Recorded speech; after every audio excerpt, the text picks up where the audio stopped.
قال رب إني ظلمت نفسي فاغفر لي السلام عليكم ورحمة الله وبركاته.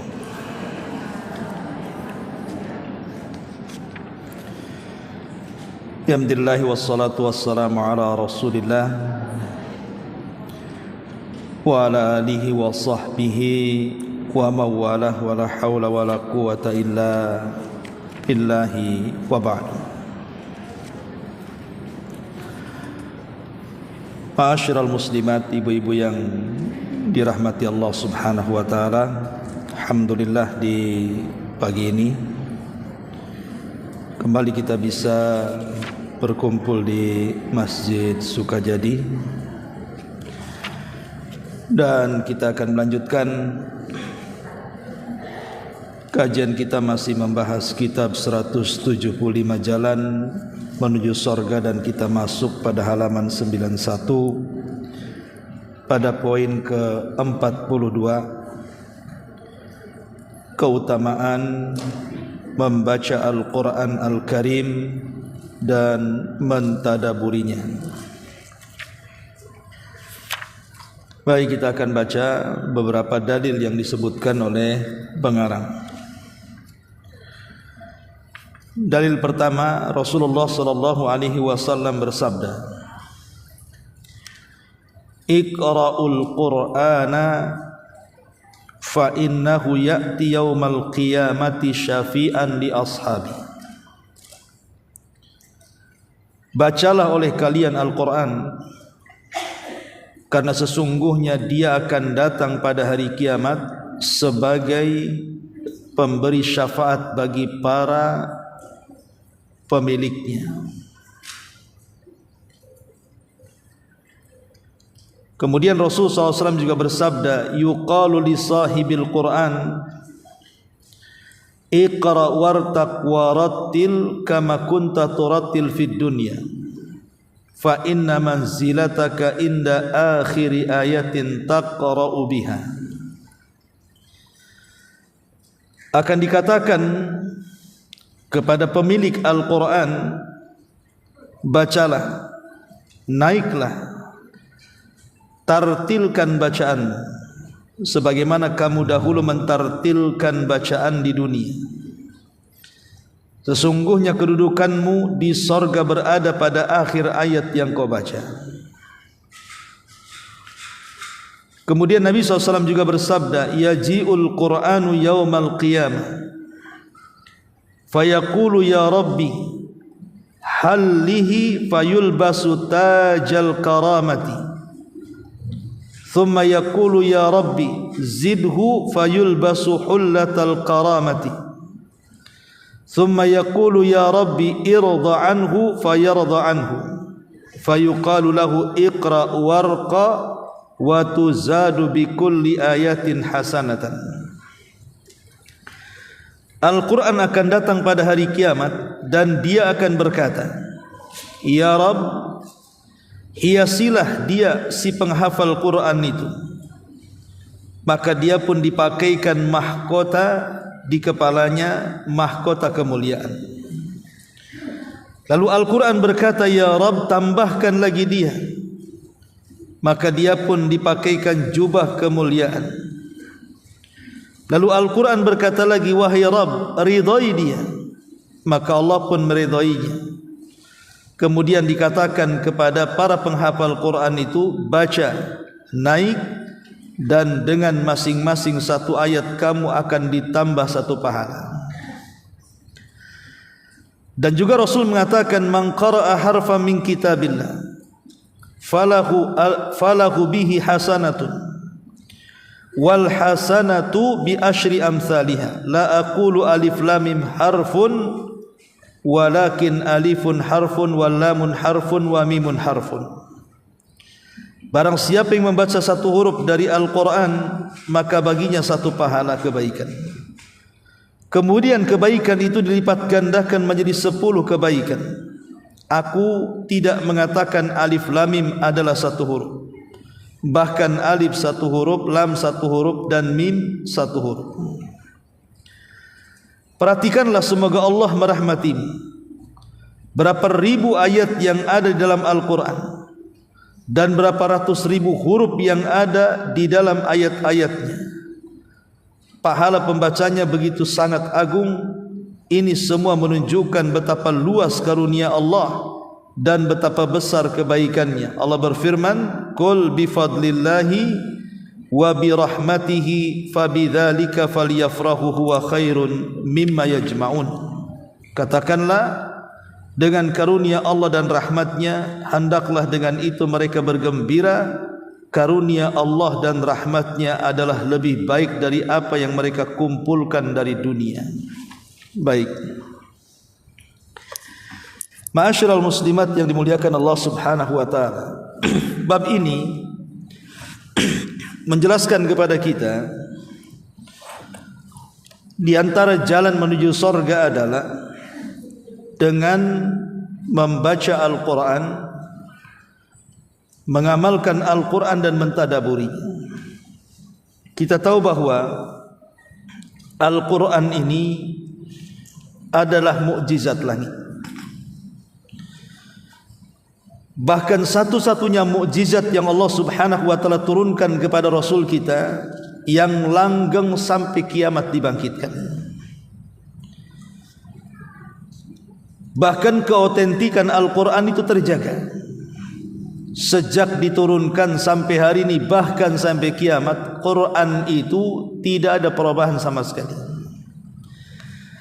Beda dengan kitab-kitab langit sebelumnya. Ya, memang sebelum Quran ada Taurat, ada Zabur, ada Injil, betul. Tetapi kitab-kitab sebelum Al-Quran itu sudah tidak murni lagi. Apalagi Injil yang memiliki banyak versi, sampai 40 lebih versi, walaupun yang disepakati 4. Tetapi satu kitab Injil dengan yang lainnya itu terkadang kontradiktif, sehingga untuk menjadikan solusi itu agak sulit. Berbeda dengan Quran yang tidak ada perubahan sama sekali. Kemudian dari segi turunnya juga berbeda.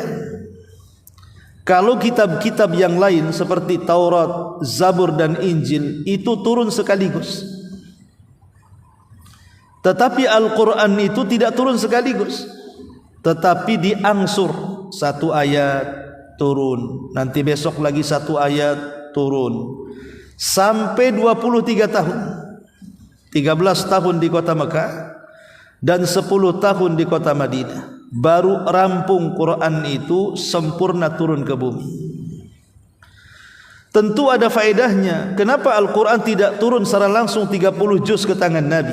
Tidak seperti Taurat yang turun langsung ke tangan Nabi Musa, atau Zabur yang turun langsung ke tangan Nabi Daud, ataupun Injil yang turun langsung kepada Nabi Isa. Tapi Quran ini dicicil bahasa kitanya. Satu ayat, satu ayat, satu ayat disesuaikan dengan peristiwa dan kejadian. Para ulama mengatakan, kenapa Al-Quran itu diturunkan secara angsur per angsur? Supaya tidak ada lagi sebuah persoalan kecuali sudah ada jawabannya dalam Quran.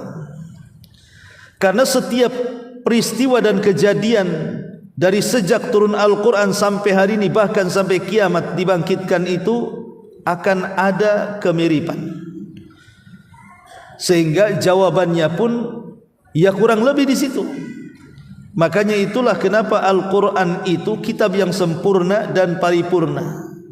Setiap hajat manusia terpenuhi dalam Quran. Makanya Allah subhanahu wa ta'ala mengatakan, fa in tanaza'tum fi syai'in farudduhu ilallahi war rasul. Kalau kalian bermasalah dengan sebuah permasalahan, kembalikan saja masalah itu kepada Allah, maksudnya kepada Al-Quran, dan kepada Rasulullah, maksudnya kepada sunnah-sunnah Nabi sallallahu alaihi wasallam. Lah Al-Quran yang agung itu di sini dijelaskan ada beberapa keistimewaan. Di antaranya hadis yang pertama, Nabi mengatakan, iqra'ul Qur'ana fa innahu ya'ti yaumal qiyamati syafi'an li ashabi. Bacalah Al-Quran, karena Quran itu kelak nanti pada hari kiamat datang menjadi syafaat bagi para pembacanya. Ibu-ibu yang dirahmati Allah Subhanahu wa taala, pada hari kiamat syafaat itu adalah sangat penting sekali, karena syafaat inilah yang akan menjadi penolong kita. Ada 3 perkara yang akan menyelamatkan kita pada hari kiamat. Pertama, amalan kita. Yang kedua, syafaat. Dan yang ketiga, rahmat. Tetapi yang paling banyak menolong manusia pada hari kiamat adalah syafaat. Bahkan orang-orang yang masuk neraka sekalipun, mereka bisa keluar dari neraka karena syafaat. Lah salah satu yang akan memberikan syafaat pada hari kiamat bagi kita adalah Al-Quran. Quran akan datang pada hari kiamat dan akan menghadap Allah, kemudian meminta syafaat bagi para pembacanya. Maka beruntunglah ibu-ibu yang gemar membaca Al-Quran. Ini yang pertama. Kemudian yang kedua, Nabi SAW mengatakan di sini, yuqalu li sahibil Quran, akan dikatakan kepada para pemilik Quran, maksudnya para penggemar Quran, para pembaca Quran, para penghafal Quran, para pencinta Quran, iqra wartaki warattil, baca, naik dan tartilkan. Maksudnya apa? Jadi nanti kalau Allah Subhanahu wa taala takdirkan di antara kita masuk ke dalam surga, dan semasa di dunia kita ini gemar membaca Quran, menghafal, mencintai, nanti ketika kita masuk ke dalam surga, penduduk surga yang ketika di dunia mereka sangat menggemari Quran akan dipanggil oleh Allah Subhanahu wa taala. Kemudian akan disuruh membaca Quran. Dari sini kita tahu bahwa bacaan Quran itu bukan di dunia saja. Di surga pun bacaan Quran itu akan dilantunkan. Untuk apa? Bukankah sudah tidak ada lagi amalan di surga? Yang ada hanya balasan saja. Amalan itu kan di dunia.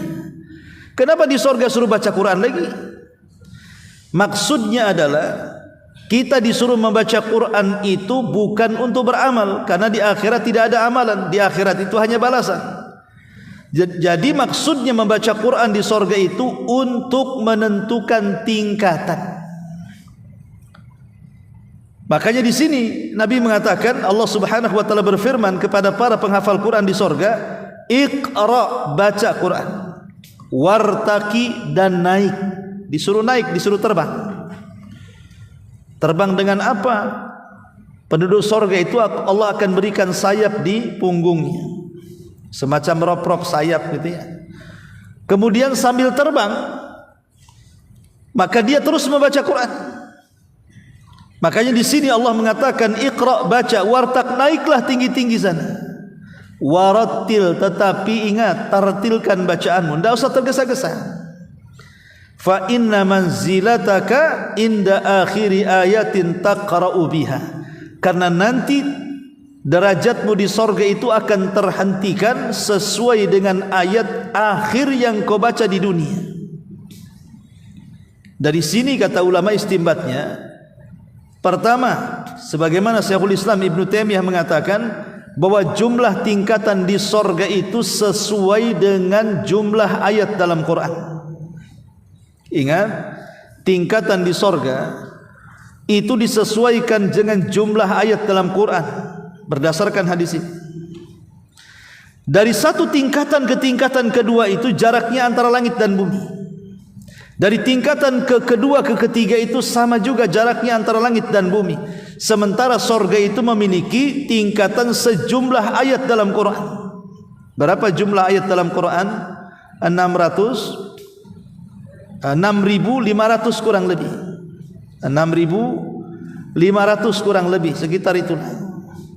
Bayangkan satu tingkatan ke tingkatan berikutnya jaraknya langit dan bumi, sementara tingkatan di sorga itu 6.500 kurang lebih itu tingkatannya itu. Lah jadi orang-orang yang naik ke langit itu memilih tingkatan di sorga itu dengan disesuaikan dengan bacaan Quran itu. Sampai mana kita membaca Quran di dunia?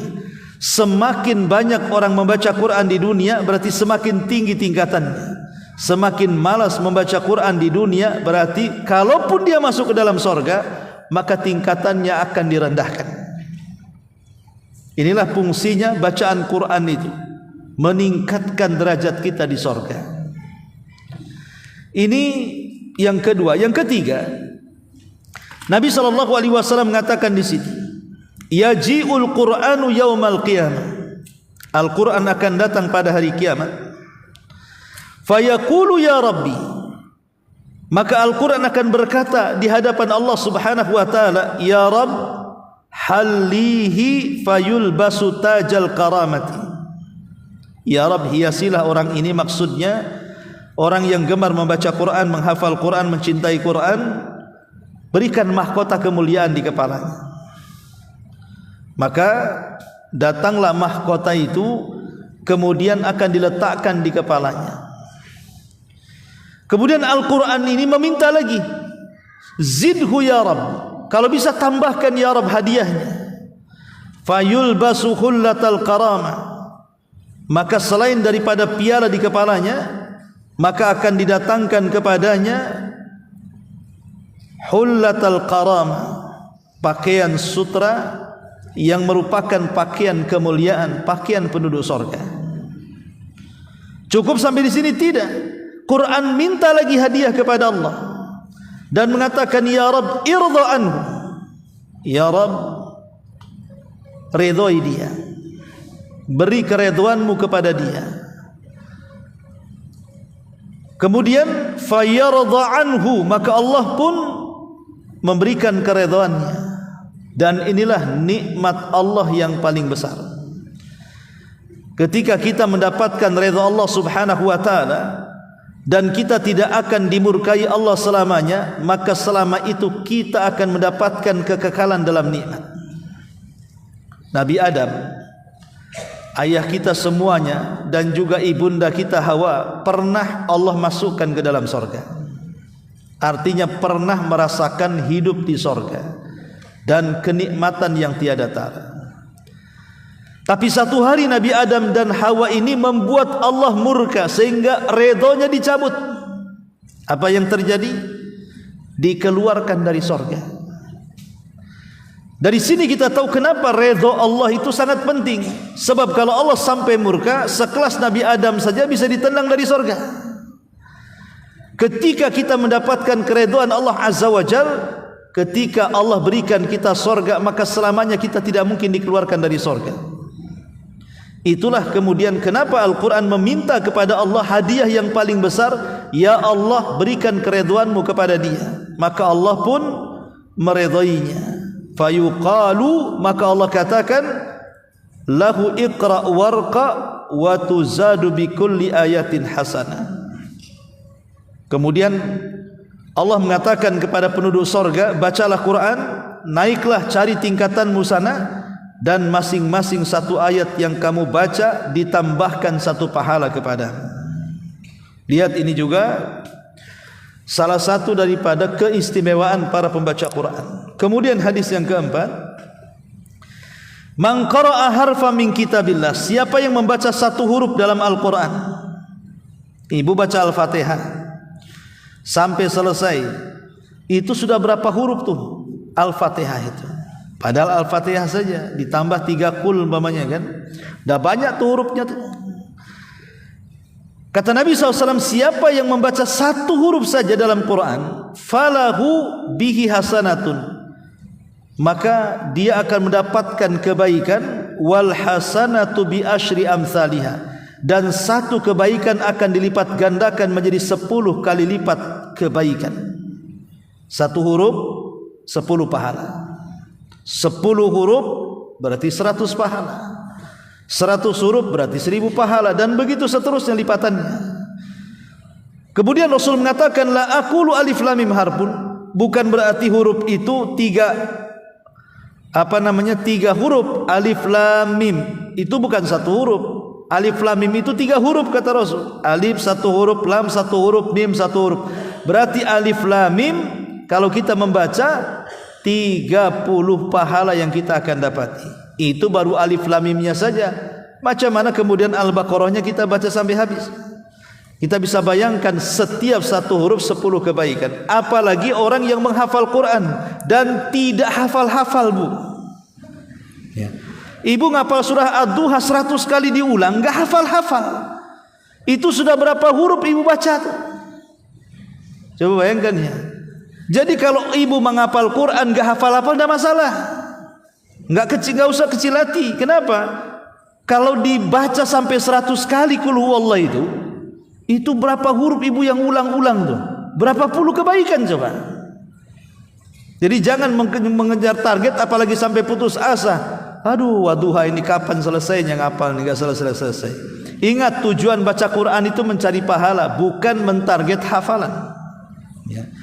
Supaya ketika kita ini bicara soal pahala, makanya tidak akan bosan mengulang-ulang, karena target kita mencari pahala. Dengan mengulang-ulang itu semakin banyak diulang, semakin banyak pahalanya. Walaupun tetap diusahakan harus sampai menghafal. Ini juga diantara lah kata pengarang di sini, kebaikan yang begitu banyak di sini. Itu semua karena rahmat dari Allah. Dan kalau Allah sudah memberikan rahmatnya dan karunia-Nya kepada kita, itu lebih baik dibandingkan dunia dan juga isinya. Baik ma'asyiral muslimat yang dimuliakan Allah Subhanahu wa taala. Nabi sallallahu alaihi wasallam itu sangat mencintai para pembaca Quran. Satu malam Nabi sallallahu alaihi wasallam keluar, biasa Rasul itu keluar tengah malam. Bukan begadang atau sibuk cari kuliner kayak ibu, enggak. Jadi Nabi SAW keluar malam-malam itu ingin menyaksikan masyarakatnya. Dan ingat, malam-malam dari rumah para sahabat itu, kota Madinah itu seperti suara tawon yang sibuk. Jadi kalau sudah tengah malam atau sepertiga malam, itu masing-masing dari rumah para sahabat itu terdengar suara tawon. Maksudnya suara orang yang membaca Quran. Saking hampir semua rumah membaca Quran, sehingga suaranya seperti tawon yang menggema di kota Madinah. Kalau kita masuk pedesaan gitu, ya, kalau malam-malam yang nggak ada suara, paling jangkrik suaranya. Tapi kalau di zaman Nabi SAW betul-betul suara Al-Quran hampir setiap rumah. Makanya diistilahkan seperti suara tawon saking ramainya. Lah satu malam Nabi SAW keliling. Rupanya ada satu rumah memiliki suara Al-Quran yang paling indah yang Nabi SAW dengar. Saking indahnya membuat Rasul penasaran. Akhirnya Rasul berdiri di samping rumah orang itu. Saking indahnya membuat Nabi SAW tertegun sehingga merasakan kelezatan mendengar Quran, lupa kalau seandainya waktu itu terus berjalan dan hampir mendekati fajar. Setelah Rasul sadar mendekati fajar, maka Rasul SAW pun pulang karena dia harus jadi imam subuh di Masjid Nabawi. Tapi Rasul sudah tahu siapa pembacanya. Keesokan hari setelah sholat subuh, Nabi kemudian menghampiri orang yang semalam dia dengar bacaannya. Rupanya dia adalah sahabat Abu Musa al-Ash'ari radhiyallahu anhu. Dia dari kabilah Ash'ari Yaman. Dan kabilah Ash'ari di zaman Rasul terkenal dengan suara Qur'annya.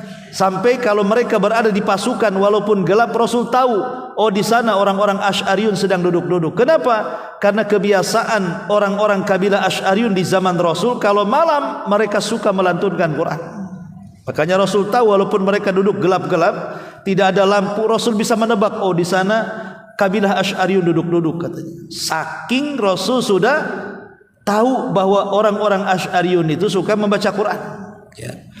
Lah salah satu orang yang dari kabilah Ash'ariyun itu namanya Abu Musa al-Ash'ari, yang didengar suaranya itu sama Nabi. Jadi selepas subuh Nabi memanggil Abu Musa al-Ash'ari dan mengatakan, ya Aba Musa, maaf ya, semalam aku mendengar suaramu. Begitu indah sekali kau membaca Quran. Abu Musa al-Ash'ari radhiyallahu anhu kan tidak tahu kalau Nabi SAW mendengarkan di samping rumahnya.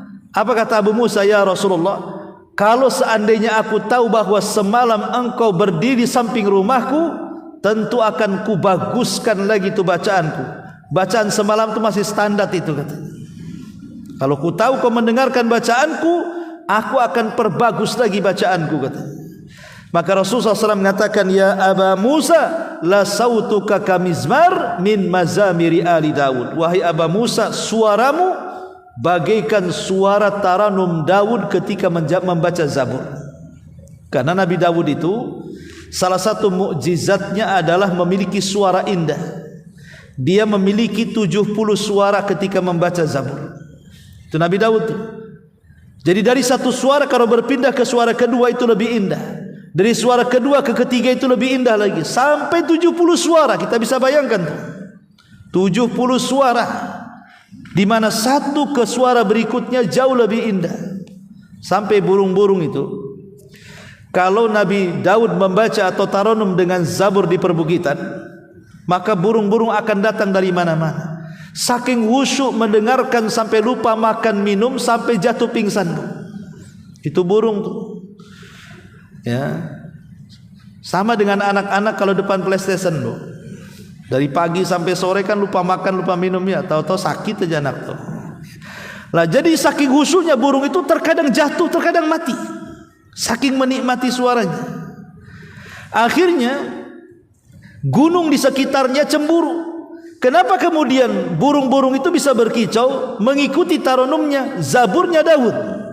Maka gunung-gunung protes kepada Allah Azza wa Jalla dan mengatakan, ya Rabb, kenapa kau izinkan burung-burung itu berkicau bersama suara Zabur? Kenapa kau tidak izinkan kami juga untuk bertasbih mengikuti suara Zabur? Maka Allah mengatakan, kalau begitu ku izinkan. Maka gunung-gunung senang, akhirnya kemudian ikut bertasbih. Suara gunung beda dengan suara burung bu, meledak-ledakan, dardur kan gitu ya. Jadi Nabi Daud protes lah, kenapa kemudian jadi rame? Udah suara burung bikin bising, sekarang suara gunung pula makin bising. Macam mana suaraku aku akan kau dengar ya Rabb?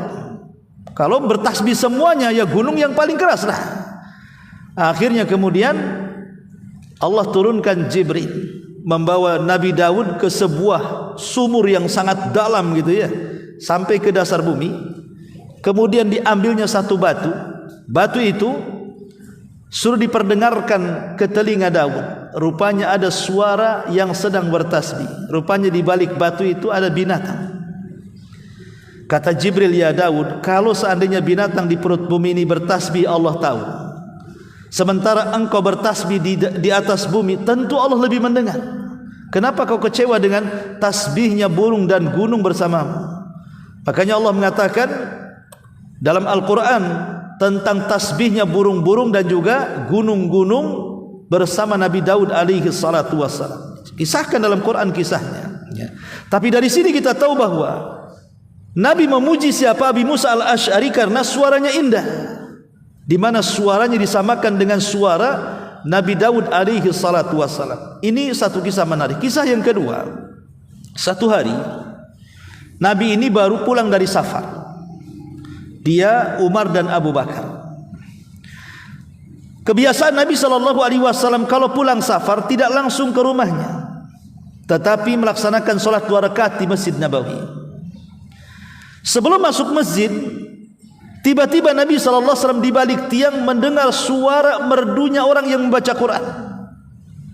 Sehingga kemudian Nabi menghentikan Abu Bakar dan Umar dan mengatakan, tidakkah kau dengar ini suara siapa? Kemudian 3 orang ini mendengar suara yang begitu indah di balik tembok sampai selesai membaca Quran. Rupanya suara itu keluar daripada seorang sahabat namanya Abdullah ibnu Ummi Abdullah ibn Mas'ud, kunyahnya ibnu Ummi Abdin.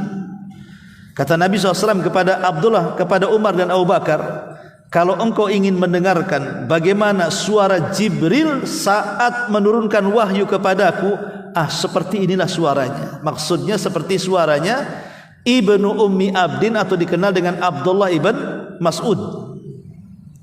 Subhanallah, bagaimana Abdullah ibn Mas'ud disejajarkan suaranya dengan Jibril tatkala menurunkan wahyu Allah kepada Rasulullah. Saking bahagianya. Jadi Umar bin Khattab radhiyallahu an pagi-pagi buta datang ke rumah Ibnu Mas'ud. ingin menghabar gembirakan bahwa suaranya disejajarkan oleh Rasul dengan suara Jibril. Jadi pagi-pagi buta Umar datang dan mengatakan, selamat wahai Ibnu Mas'ud, Nabi kita Muhammad sallallahu alaihi wasallam mensejajarkan suaramu dengan suara Jibril. Tapi Abdullah bin Mas'ud seolah-olah bahagianya ya biasa-biasa saja.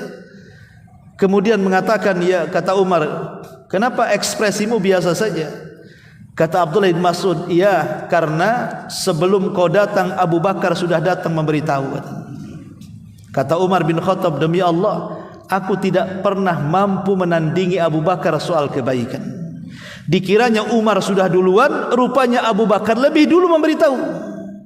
Begitulah para sahabat, kalau ada saudaranya diberikan nikmat oleh Allah Azza wa Jal, maka mereka ikut senang dan ikut menyampaikan selamat. Kalau kita kan tidak, Bu. Kalau ada tetangga senang, sedih kita. Kenapa dia yang senang, kita yang tidak? Ya. Kok dia bisa bangun rumah, kenapa saya tidak? Kok suaminya bisa belikan kendaraan, suami saya kok nggak bisa? Bukannya ngucapin selamat, malah sedih di atas kebahagiaan orang. Kalau tetangganya kecelakaan, kita yang baru ketawa, alhamdulillah katanya.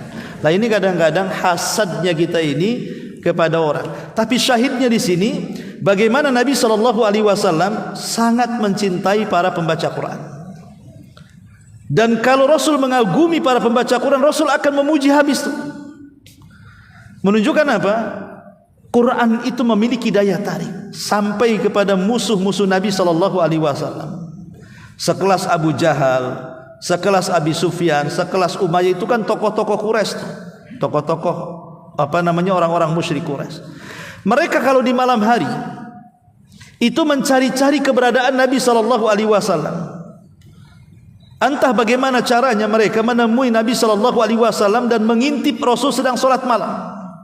Dan itu setiap malam mereka selalu datang menemui Rasul, mengendap-endap, kemudian Rasul membaca Quran di sholat malam, dan mereka mendengarkan dan mereka merasa lezat dengan bacaannya. Jadi selama itu Rasul membaca Quran di sholat malam, selama itu pula Abu Jahal itu mendengarkan di semak-semak, tidak ada yang tahu. Kalau Nabi SAW selesai pulang, dia pun pulang. Sampai satu hari Nabi SAW tidak hadir di tempat yang biasa beliau sholat. Kecewa Abu Jahal. Akhirnya karena kecewa dia pulang. Pas pulang berpapasan dengan tokoh yang lainnya, Abi Sufyan. Kemudian berpapasan dengan Umayyah, berpapasan dengan tokoh-tokoh yang lainnya. Rupanya mereka sembunyi sendiri-sendiri, hanya ingin mendengarkan Rasul melantunkan Quran. Ketika Rasul tidak hadir, mereka kecewa pulang, berpapasan di tengah jalan. Kata Abu Jahal, kau ada di sini Abi Sufyan? Kata Abu Sufyan, kenapa kau juga ada di sini? Katanya, kalau begitu besok jangan datang lagi. Sebab kalau orang-orang Quraisy tahu, kemanakan muka kita, katanya. Tetapi Quran itu seperti besi berani, Bu. Besoknya datang lagi orang-orang ini, nggak ada koordinasi. Ketika Rasul tidak ada, pulang ketemu lagi. Sampai kapan seperti ini coba? Musuh-musuh Allah itu di malam hari mereka mencintai Al-Quran, di siang hari mereka memerangi Al-Quran. Ya, begitulah memang daya tarik Al-Quran luar biasa di zaman Nabi SAW. Sampai ada seorang kaya raya di zaman itu, namanya Al-Walid ibn Mughirah. Al-Walid ibn Mughirah itu kelasnya bukan Abu Jahal lagi, itu di atasnya Abu Jahal. Karena saking kaya raya di zaman itu kan diukur kekayaan dengan luasnya tanah dan banyaknya kebun kurma. Kalau luas tanahnya, banyak kebun kurmanya, kaya raya lah dia. Lah Al-Walid ibn Mughirah itu orang yang paling kaya di zaman itu. Dia ayahanda daripada Khalid ibn Walid. Ya. Walaupun bapaknya kafir, anaknya masuk Islam gitu ya. Tapi Al-Walid ibn Mughirah ini satu hari dia mendengar lantunan Al-Quran dari mulut Abu Bakar. Tertarik dia. Karena bagaimanapun Al-Walid ini bukan hanya orang kaya cerdas, dan dia seorang penyair, masalahnya seorang pujangga. Tapi ketika mendengar Al-Quran yang dibacakan Abu Bakar, dia merasa kecil hati, ciut, karena tidak sebanding syair dengan Quran. Sehingga dia tertarik, wahai Abu Bakar, kau belajar dari mana tuh? Syair macam apa itu, tingkat tinggi seperti itu? Kata Abu Bakar Siddiq radhiyallahu an, kalau engkau ingin belajar, aku akan temukan engkau dengan pakarnya. Maksudnya Nabi SAW. Dibawanya Al-Walid oleh Abu Bakar menghadap Nabi. Setelah berhadapan dengan Nabi, Nabi SAW membacakan banyak ayat-ayat dalam Al-Quran. Lama-lama masuklah Al-Quran ke dada Al-Walid ibn Mughirah ini. Kemudian dipuji habis Quran itu, luar biasa bahasanya. Ketika sudah pulang, dia menceritakan kepada orang-orang Quraisy bagaimana Muhammad itu memiliki bahasa yang indah, yang luar biasa. Dipuji habis Quran itu. Kedengaran Abu Jahal dan mengatakan, celaka nih. Kalau si Walid sampai masuk Islam, bahaya kita. Dengan kekayaannya mungkin satu Quraisy bisa masuk Islam. Bagaimana kalau kita jebak saja dia, katanya. Ketika itu Abu Jahal mengundang Al-Walid untuk hadir di pertemuan orang-orang Quraisy. Kemudian sengaja menjebak dan mempertanyakan, ya Walid, bagaimana pendapatmu tentang Muhammad? Dan konon dia memiliki Al-Quran. Bagaimana tentang Al-Quran menurutmu? Di sini Al-Walid ibn Mughirah bimbang dia. Kalau dia membela Quran, secara otomatis pasti Abu Jahal akan menguasai orang-orang Quraisy untuk mencemoohnya. Sementara Al-Walid itu orangnya sangat ingin berkuasa, tamak dengan kekuasaan. Kalau sampai kemudian dia memuji Al-Quran, orang-orang Quraisy pasti akan mencela dia.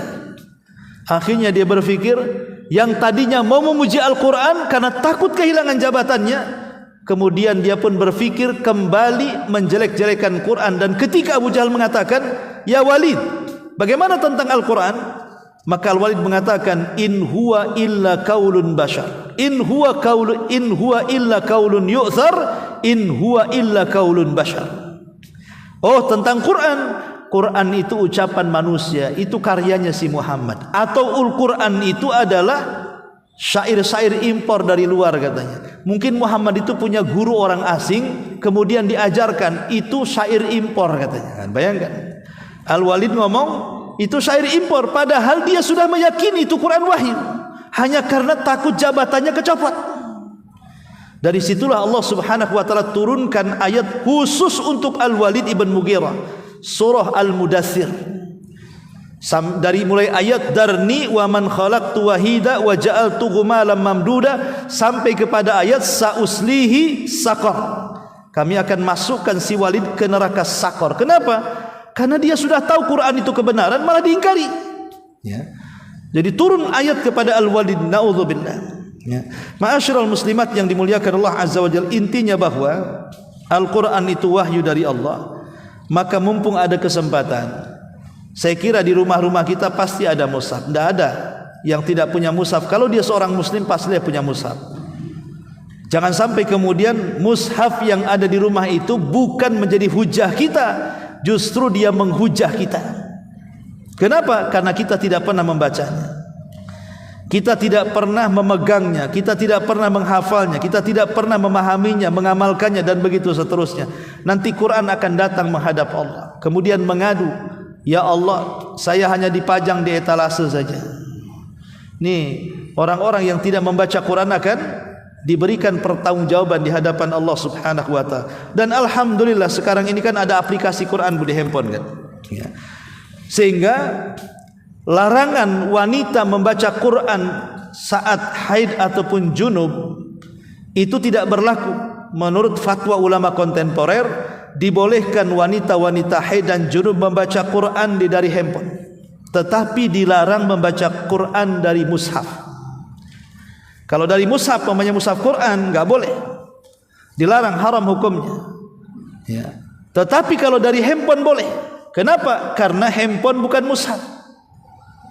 Kalau mushaf ya mushaf, kalau handphone ya handphone. Dia hanya sekedar aplikasi. Makanya para ulama kontemporer mengatakan sepakat boleh orang haid membaca Quran tapi dari aplikasi, bukan dari mushaf. Dan ini satu rahmat yang Allah anugerahkan kepada kita, sehingga para wanita yang haid masih bisa membaca Quran dari handphone-handphonenya, karena handphone bukan mushaf. Sementara larangan itu memegang mushaf. Ya. Wallahu alam, ini diantara keterangan dari poin ke-42. Baik, sampai di sini Bu, saya kira cukup. Silakan sebelum saya mau Undur diri. Kalau ada yang bertanya silakan. Iya, silakan Om. Waalaikumsalam.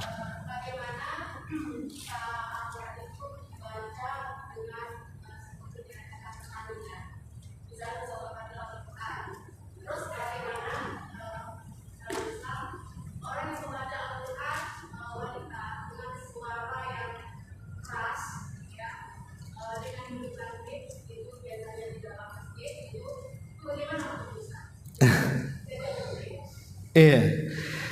Ya, alhamdulillah. Sebenarnya suara perempuan itu pendapat yang kuat adalah dia bagian daripada aurat. Suara wanita itu adalah aurat, itu pendapat yang kuat. Bagaimana kalau seandainya suara itu digunakan untuk membaca Al-Quran Al-Karim? Para ulama mengatakan boleh seorang wanita itu mengeraskan bacaan Qur'annya, tetapi hanya didengar orang-orang sejenisnya saja. Namanya ibu-ibu saja, acara ibu-ibu saja gitu ya. Tidak ada laki-lakinya di situ. Kalau hanya acara sesama jenis, sama-sama wanita, tidak ada masalah. Ya. Tapi kalau sudah 50-50, separuh ibu-ibu, separuh bapak-bapak, maka sebaiknya yang laki-laki yang membaca Quran. Ya, karena bagaimanapun suara wanita adalah aurat.